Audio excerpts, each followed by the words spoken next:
आपने एक अच्छे पिता होने का परिचय दिया है। देखो आप कथा सुन रहे हैं तो आपके बच्चे भी कथा सुन रहे हैं। पिता का कर्तव्य केवल बच्चों को संपत्ति देना ही नहीं है कि मैंने तेरे नाम दौलत कर दी।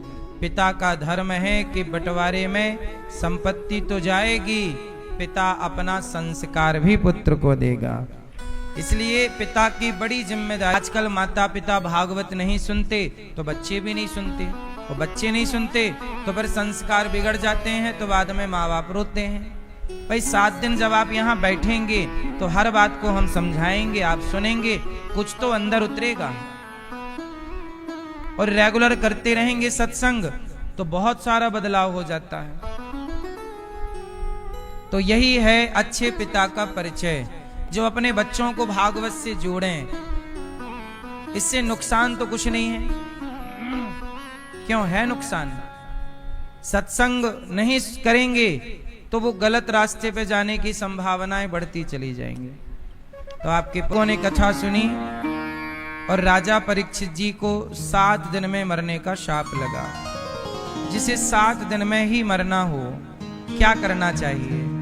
सुखदेव जी से कहा परीक्षित जी ने कि देखिए मुझे 7 दिन में मरना है, जीवन का भरोसा नहीं।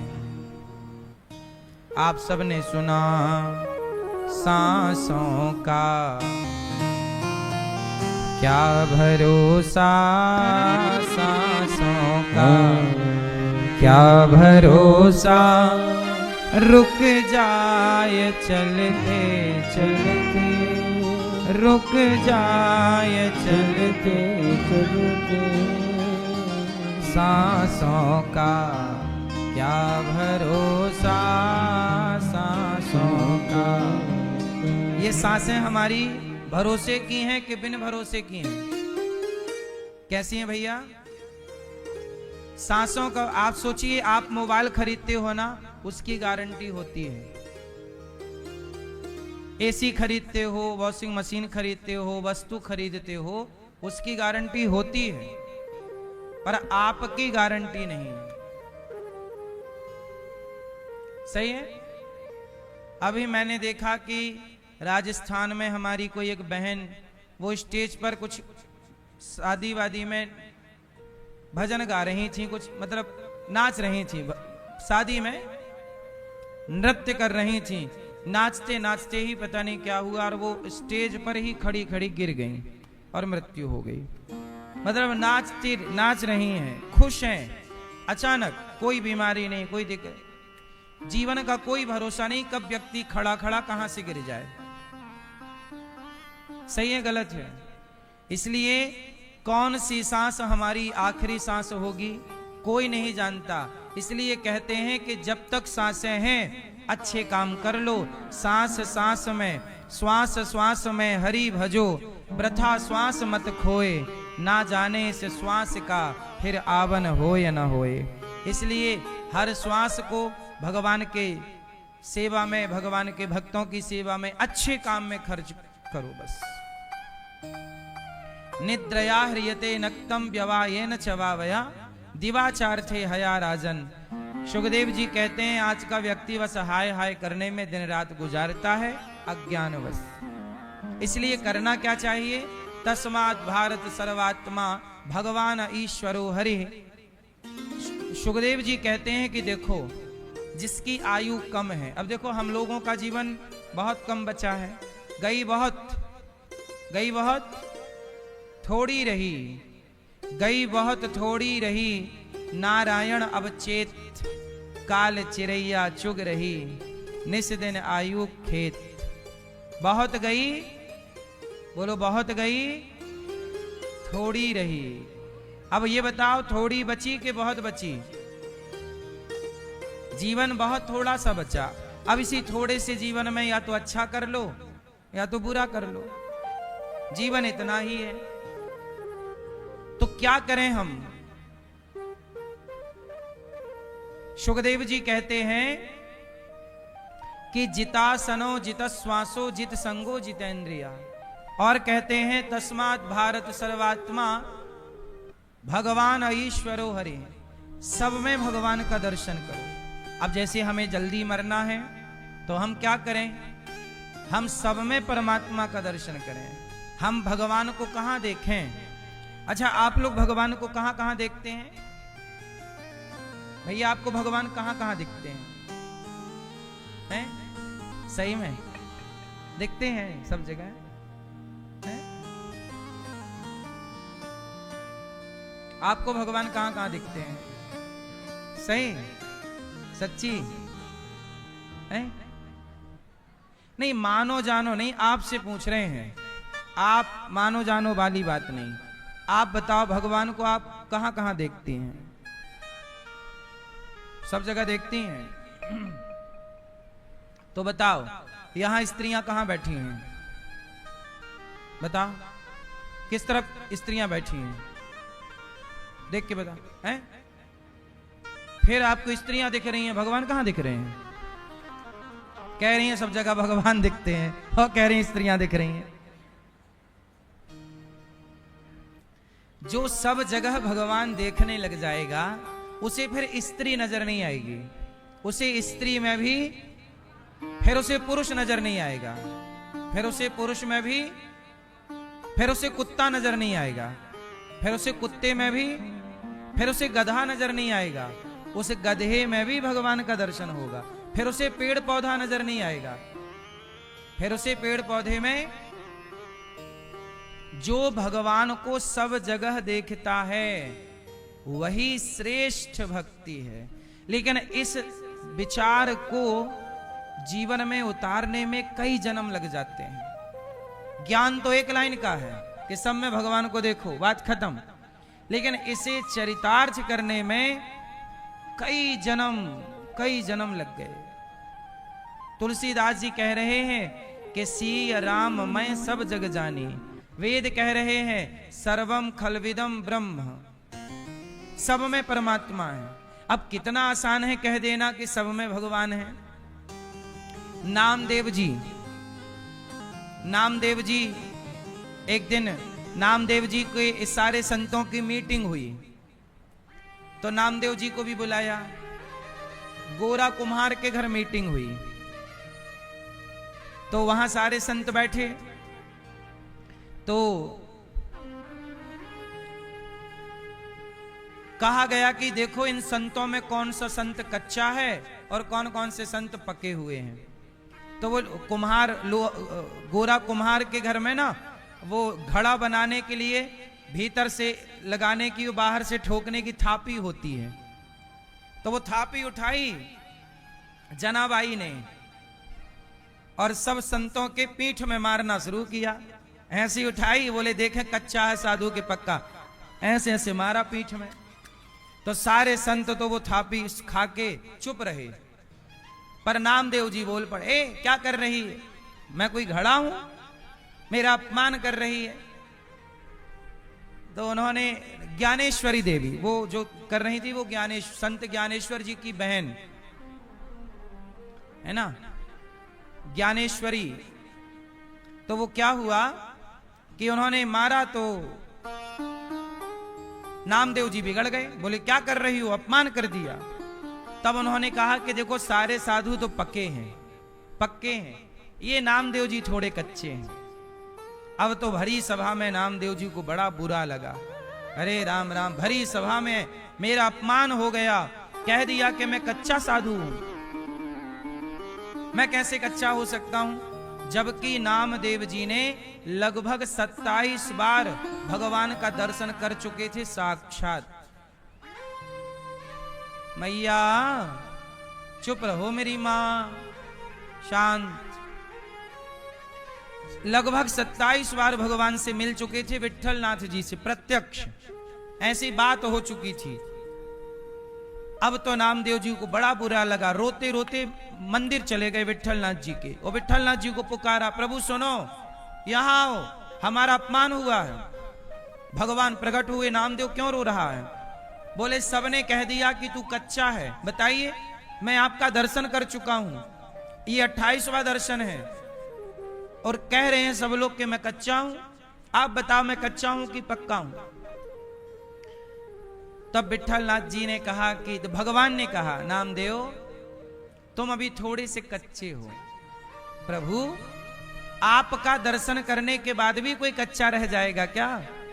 बोले हाँ, तुमने मुझे तो पा लिया, पर तुमने अभी तक कोई गुरु नहीं बनाया और गुरु के मार्गदर्शन पर चले नहीं। मुझे तो तुमने मंदिर में तो खोजा है, मुझे तुमने मंदिर में तो पाया है, पर मुझे तुमने अभी तक कण कण में नहीं पाया, इसलिए थोड़ा कच्चापन है। क्या करें? बोले गुरु बनाओ। किसको बनाया आप बताइए? तो भगवान ने बताया कि जंगल में जाओ, वहां खेचरदास जी पड़े हुए हैं, खेचरदास जी को अपना गुरु बनाओ। अब नामदेव जी चले। जब नामदेव जी चले तो जंगल में एक शिव जी का मंदिर था, तो शिवलिंग के ऊपर पांव करके, मतलब शिवलिंग शिव जी पर पांव धर के खेचरदास जी पड़े हुए थे। अब नामदेव जी गए मंदिर में तो देखा शिवलिंग के ऊपर पांव रखे और खेचरदास जी पड़े हैं। नामदेव जी को लगा, हे भगवान, ये कैसा गुरु है? ये खुद शंकर जी का अपमान कर रहा है, शंकर जी के ऊपर पांव धर के पड़ा है। बोले ये काय का गुरु? तो नामदेव जी जाने लगे। तब खेचरदास जी ने आंखें बंद ही करी थी, वो जाग नहीं रहे थे, वो समाधि में थे। तो खेचरदास जी बोले, नामदेव रुको, यहां आओ। अब नामदेव जी बोले, आपको कैसे पता कि मेरा नाम नामदेव है? हाँ हाँ, तुम्हें विट्ठलनाथ जी ने भेजा है। अरे आपको कैसे पता कि हमें उन्होंने भेजा? हम सब जानते हैं। तो ये बताओ, आप शंकर जी के ऊपर पांव क्यों धरे हो? जब आप इतने बड़े साधु हो, इतने बड़े ज्ञानी हो, तो आप शंकर जी के ऊपर पांव क्यों धरे हो? तो खेचरदास जी बोले, मैं बुढ़ा हो गया हूं, मैं चल फिर नहीं सकता, मैं पांव हिला भी नहीं सकता, तो मैं यहीं आके पड़ा हूं। तो शिव जी के पास आके पड़ गया, बाद में पता चला शंकर जी हैं। अब ऐसा करो, मेरे अपने पांव तो हिलाए हिलते नहीं, तुम ऐसा करो कि मेरा पांव उठाओ और वहां कर दो जहां शंकर जी ना हो। तो मेरे पांव उठाओ और मेरे पांव वहां रख दो जहां शंकर जी ना हो। तो नामदेव जी ने पांव उठाया और बगल में किया जिलहरी से, शंकर जी से दूर किया, और जैसी पांव रखा तो वहीं शंकर जी प्रकट हो गए। फिर वो पांव के नीचे शंकर जी आ गए, उन्होंने फिर घुमाया तो फिर शंकर जी प्रकट हो गए, फिर पांव के नीचे आ गए। 12 बार घुमाया तो 12 ज्योतिर्लिंग एक साथ प्रकट हो गए वहां पर। नामदेव जी बोले, मेरी समझ में कुछ नहीं आ रहा है, ये शंकर जी आपके पांव के नीचे काहे रहना चाहते हैं? तब खेचरदास जी ने बैठ करके कहा, नामदेव, शंकर जी मेरे पांव के नीचे नहीं रहना चाहते, शंकर जी तुझे ये बताना चाहते हैं, विट्ठलनाथ जी तुझे ये बताना चाहते हैं कि तूने कहा कि आपके पांव शंकर जी के ऊपर हैं। अच्छा बताओ, अभी आप लोगों के पांव कहां हैं? आपके पांव अभी भगवान के ऊपर हैं या नहीं? जोर से, आपके पांव किसके ऊपर हैं?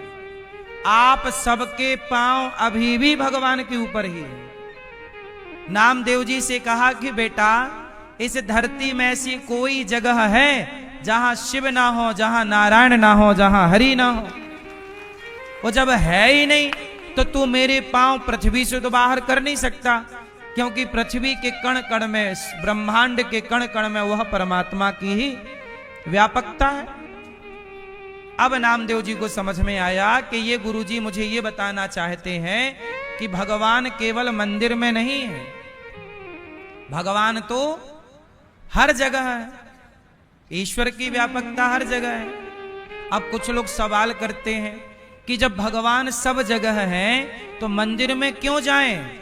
हाँ, मत जाओ मंदिर, लेकिन कण कण में क्या तुम्हारी आस्था बन रही है? क्या कण कण में तुम देख पा रहे हो? कण कण में भी नहीं देख पा रहे हो और मंदिर भी नहीं जा रहे हो इस बहाने, तब तो तुम 2 ही दिन से चले गए। इसलिए कण कण में परमात्मा है, ये बहुत गहरी बात है। नामदेव जी को पहले भगवान मंदिर में ही मिले और कण कण का बोध बाद में हुआ। फिर एक दिन क्या हुआ, नामदेव जी गुरु मंत्र लेकर के अपने गुरु जी से ज्ञान लेकर के चले गए और एक दिन रोटी बना रहे थे। झोपड़ी थी उनकी, रोटी बाटी बनाई और बना करके और घी की कटोरी लेने अंदर गए कि जरा घी ले आऊं, और घी ला करके फिर रोटी में चुपड़ करके और भगवान जी को भोग लगाऊं। तो जैसे ही घी की कटोरी लेने अंदर गए तो उनकी सारी रोटियों को कुत्ते ने मुंह में दबाई। कुत्ता आ गया और कुत्ते ने सारी रोटी मुंह में दबाई और भागा। और जब भागा तो नामदेव जी घी की कटोरी लेके दौड़े, प्रभु रुक जाइए, रुक जाइए, अरे सूखी क्यों खाते हैं, आपका दिया घी है, घी चुपड़ करके खाओ, सूखी ना खाओ, सूखी ना। लोग बोले वो कुत्ता है, वो भगवान नहीं है। नामदेव जी बोले तुम्हें कुत्ता दिख रहा है, मुझे तो कुत्ते में भी, मैंने रोटी भगवान के लिए रखी थी तो भगवान ही मेरी रोटियों का भोग लगाने विट्ठलनाथ जी इस रूप में आ गए। और तब उस कुत्ते से प्रकट होकर के भगवान विट्ठलनाथ जी ने कहा, नामदेव अब तू पक गया, अब तू अब पका है। अब क्यों पका? क्योंकि कुत्ते में भी भगवान की दृष्टि है। कुत्ते में भी किसका दर्शन है? भगवान। जब कुत्ते में भी अपने इष्ट का दर्शन हो जाए, जब कुत्ते में भी परमात्मा का दर्शन हो, तब परमात्मा के निकट हैं आप, तब पक्के हैं। वरना आपके अंदर भेद भाव है, भेद दृष्टि है, तो फिर अभी तो बहुत कच्चापन है। इसलिए तुलसी सुखदेव जी ने परीक्षित जी को पहले यही कहा, तस्मात् भारत सर्वात्मा भगवान ईश्वरो हरि श्रोतव्यः कीर्तितव्यश्च स्मर्तव्यश्चेच्छता भयम। सब में परमात्मा का दर्शन कीजिए, ये बहुत कठिन काम है।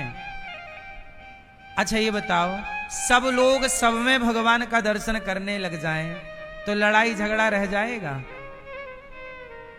बोलो। फिर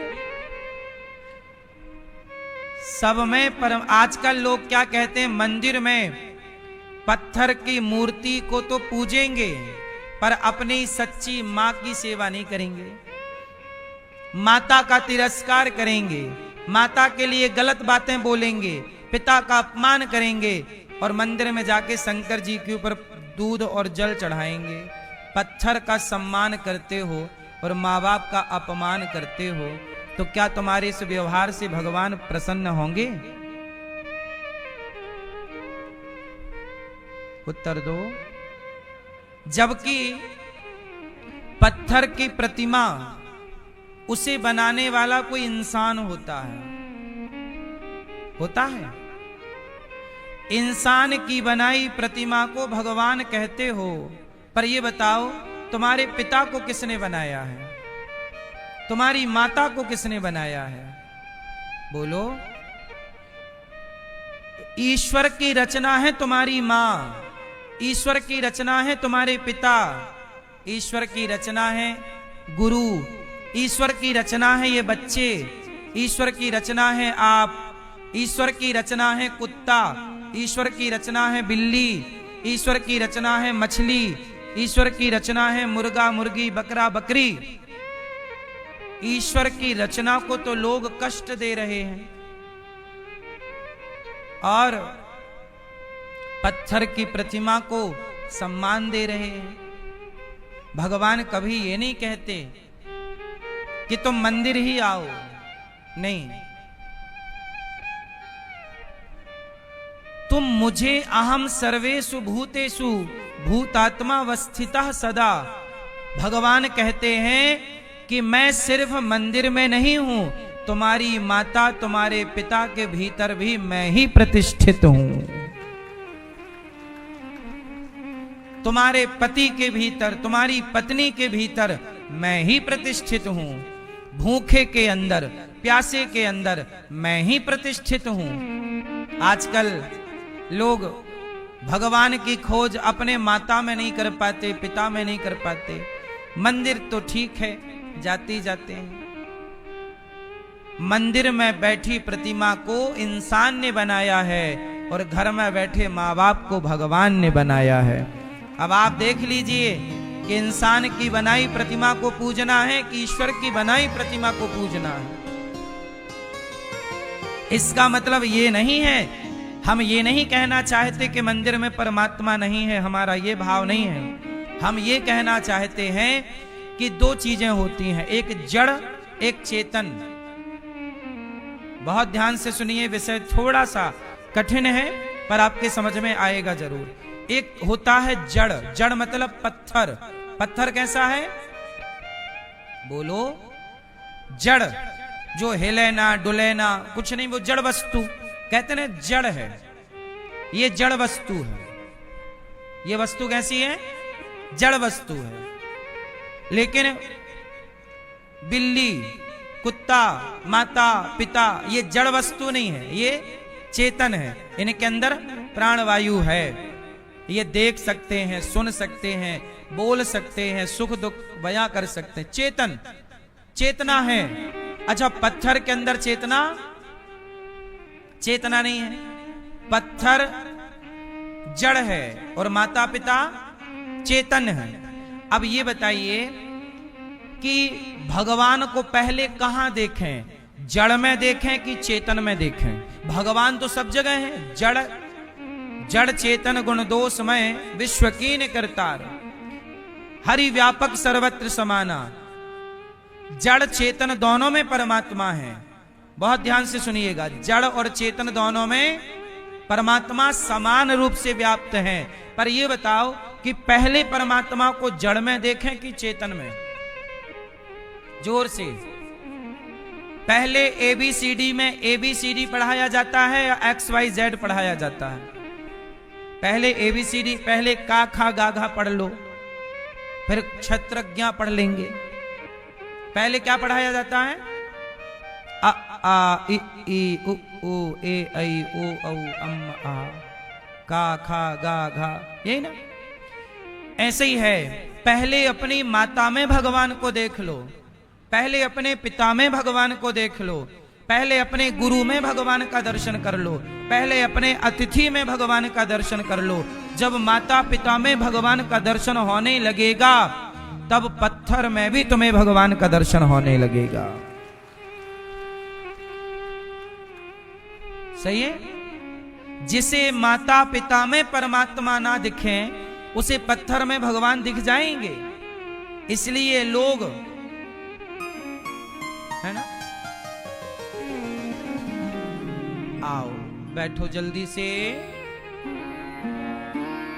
सुनो। दादाजी, आपने भगवान को देखा है? नहीं। मैया, आपने भगवान को देखा? नहीं। बगल वाली मैया, आपने भगवान को देखा? नहीं। आपने चश्मे वाले भैया भगवान को देखा? नहीं। पीछे वाले भैया, आपने भगवान को देखा? नहीं। आपने भगवान को देखा? नहीं। आप सबने भगवान को नहीं देखा। अब देखो, अच्छा ये बताओ दादाजी, आप कभी मंदिर गए थे? गए हो तो मंदिर किसे देखने गए थे? भगवान। और अभी आप कह रहे हो भगवान को नहीं देखा हैं? भैया, आप मंदिर गए कभी? किसे देखने गए थे मंदिर? पड़ोसन के लिए तो नहीं गए थे? नहीं नहीं, आप देखो, आपने ही बोला, इन्होंने क्या बोला पहले? मैंने भगवान को नहीं देखा। और अभी क्या बोल रहे हैं? मंदिर गया था। तो जब भगवान को देखा ही नहीं तो मंदिर किसे देखने गए थे? सवाल तो खड़ा होगा। आप मंदिर किसके लिए गए थे? दर्शन क्या देखा वहां? भगवान को देखा? तो अभी तो आप कह रहे थे हमने भगवान को नहीं देखा। आप भी तो सिर हिला रहे थे, नहीं देखा। फिर अब सुनो, आप लोगों ने पत्थर की मूर्ति में परमात्मा को देखने का प्रयास किया, नहीं दिखा। इनकी गलती नहीं है, ये सच कह रहे हैं। इन्हें पत्थर दिखा है, भगवान नहीं दिखे। क्यों? क्योंकि इन्होंने जब तक चेतन वस्तु में, जब तक अपनी माता पिता में, जब तक परमात्मा नहीं देखोगे, जब तक काखा गाघा नहीं पढ़ोगे, तब तक क्षत्रज्ञ समझ में नहीं आएगा। जब तक ABCD नहीं पढ़ोगे, तब तक XYZ समझ में नहीं आएगा। जब तक अपनी माता पिता अतिथि में परमात्मा को नहीं देखोगे तब तक परमात्मा पत्थर में कभी नजर नहीं आएगा।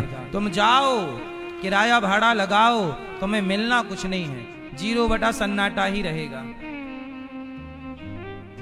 गलती आपकी बिल्कुल नहीं, आपने ठीक कहा कि हमने परमात्मा को नहीं देखा, क्योंकि कभी मां में परमात्मा नजर नहीं आए। नामदेव जी को कुत्ते में भगवान दिख गए। जब तक कुत्ते में चेतन वस्तु में परमात्मा नहीं दिखेगा तब तक जड़ में नहीं दिखेगा। आप कितना भी फिर टुकुर टुकुर देखते रहो, दिखेगा वो काला काला पत्थर ही। इतना भी सस्ता नहीं है ना।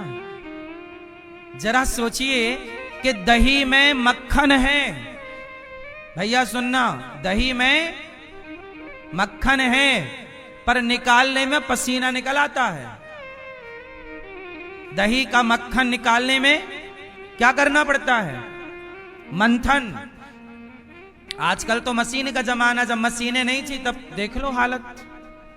बिना मंथन के जब मक्खन नहीं निकलता दही से, तो पत्थर की प्रतिमा में भगवान को देखना कितना कठिन है।